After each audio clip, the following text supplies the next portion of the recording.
ఇది 2వ సంవత్సరం అయిపోతుంది అప్పుడే. అయితే తలుపు హాస్పిటల్లో పెట్టాము. గుడాన్ని పెట్టాము, మళ్ళీ అక్కడ పోలేదని తలుపులో పెట్టాము.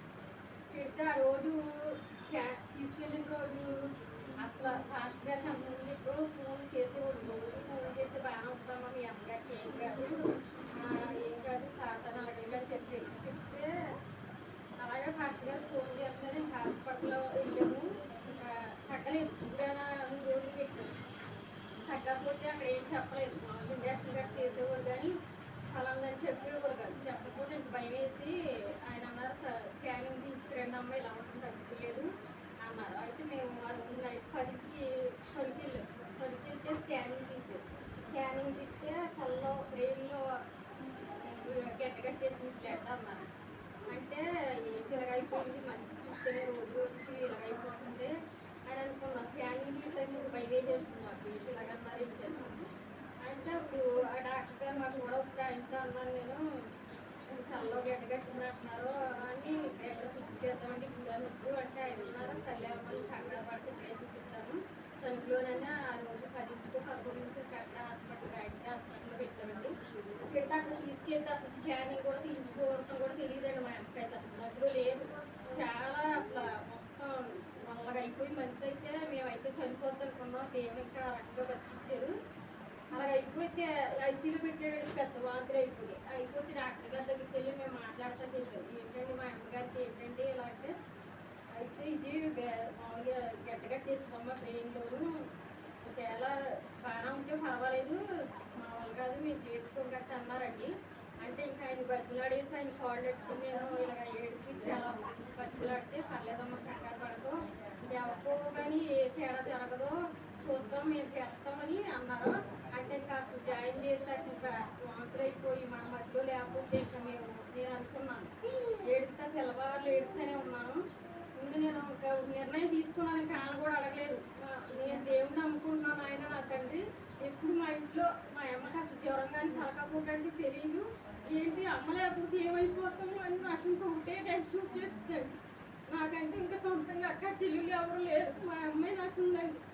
అయితే ఏంటున్నా అమ్మ కూడా అయిపోతుంది నా జీవితం ఏంటంటే నేను ఆయన సేవకి వెళ్ళి మా అమ్మ పూజలు అసలు శనివారం అన్నీ చేసేది. అయితే నేను మా ఎవరిగాడు అంతమాను చిన్నోడు అక్కడికి వెళ్ళినప్పుడు అనేవాడు అమ్మమ్మ మీరు కూడా ప్రార్థనలోకి వచ్చేయండి అని మా అమ్మ నొప్పలేదు. ఏంటి మా అమ్మను పూజ చేసుకుంటున్నాం మేము ఇంకేంటి ప్రార్థనలోకి రమ్మంటున్నాం అలాగేలాగానే అనేవారు. ఇప్పుడు ప్రార్థనకు కూడా వెళ్ళరు. క్రిస్మస్ అయితే ఇప్పుడైనా వెళ్తారు. అలాంటి మా చిన్నోడు అంతమాను ప్రార్థనలోకి వచ్చేయండి అమ్మ ప్రార్థనలోకి వచ్చేయండి మేము వెళ్తున్నాం అని. అలాగే దేవుడు మరి ప్రార్థనలోకి రెప్పించుకుంటాక ఇంటికైతే ఇలా చేస్తే నాకైతే తెలియదు. ఆ రోజు నేను అనుకున్నాను మా అమ్మ నాయన తండ్రి బ్రతికే కనుక ఈ సన్నిధికే వస్తుంది పూజలు గట్ట ఏమి చేయదు అని నేను ఒక నిర్ణయం తీసుకున్నాను. ఆ తెల్లవారులు ఏడుస్తూనే ఉన్నాను. ఆ నిర్ణయం తీసుకున్నాను. అలాగే నేను అనుకున్నట్టు ఇంటికి వచ్చాక అడిగాను అమ్మ నువ్వు ప్రార్థనకి వెళ్తావా అని అడిగితే అలా కొంచెం ఇంకా అసలు మనలో ఉండేది కాదు. ఇంటికి వచ్చాక కూడా ఇంకా అలాగే ఉండేది. ఏదో కొంచెం నయం అయింది కానీ అలాగే ఉండేది. అంటే అటు కాకుండా చెప్తే నేను అనుకున్నాను అమ్మ నేను ప్రార్థనలోకి వెళ్తామని బతికి వస్తే అని నేను అనుకున్నాను. అంటే సర్లే అమ్మ వెళ్దామని అందే. అంటే ఇంటికి వచ్చాక 3వ రోజున మళ్ళీ ఇలాగే ఉంటుందని ఇప్పుడు ఆర్ఆర్ హాస్పిటల్ తీసుకెళ్ళాను. ఆర్ఆర్ హాస్పిటల్ తీసుకెళ్తే ఆయన కూడా మీకు ఇచ్చిన మందులు మంచి మనకి ఎంతకన్నా మందులు ఉండవు తగ్గిద్దాము కంగారు పడకండి అంటే అయినా కానీ అలాగే ఉండేది. ఎప్పుడు మామూలుగానే తగ్గినట్టు అనిపించేది కాదు. కొంచెం వాంతులు అంటే తగ్గినాయి కానీ అలాగే ఉంటే అయితే మా పెద్దమ్మ వచ్చింది. మా పెద్దమ్మ వస్తే మొక్కచని కండ్లు ఇప్పు తగ్గింది. మా అమ్మాయి ఇప్పు తగ్గింది. పాస్టర్ గారు కూడా అలాగనే చెప్పారు మీ అమ్మగారు ఎక్కడ పనిలోకి వెళ్ళి కదా ఇలాగా తేడా వచ్చిందమ్మా అన్నారు. అంటే అది ట్రాక్టర్ మీద నుండి దెబ్బల మీద పడిపోయిందని తూకేసిందట. తూకేస్తే కంగారు పడిపోయింది. ఆ తెల్లవారులే ఎప్పుడు అసలు ఏమీ లేదు. పొడిగిరిపోయి వాంతులు అయిపోయి నైట్ అలా జరిగితే పాస్టర్ గారికి చేస్తే ఇలాగే మీ అమ్మ పొలాల్లో ఎక్కడ పోయి ఇక్కడ ఆశ్రయించిందమ్మా అని చెప్పేది.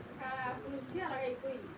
అప్పటికప్పుడు అయితే నేను ఇంటికి వచ్చే 3వ రోజు తీసుకెళ్ళమన్నాను కదా. అప్పుడు మా పెద్దమ్మ వచ్చి కూలిపల్లి డబ్బులు వచ్చినాయి 2000 ఇగో తీసుకొని చేస్తే ఎత్తున మా అమ్మకి అప్పుడు ఇంకా మధ్యలో లేదు పిల్లకి ఇవి అని నాకు ఇచ్చింది. నువ్వు తీసుకోమ్మా నువ్వు ఉంచుకొని నాకు ఇచ్చింది 2000. నేను అనుకున్నాను అప్పుడు హాస్పిటల్ తీసుకెళ్ళి అవుతుంటే కారులో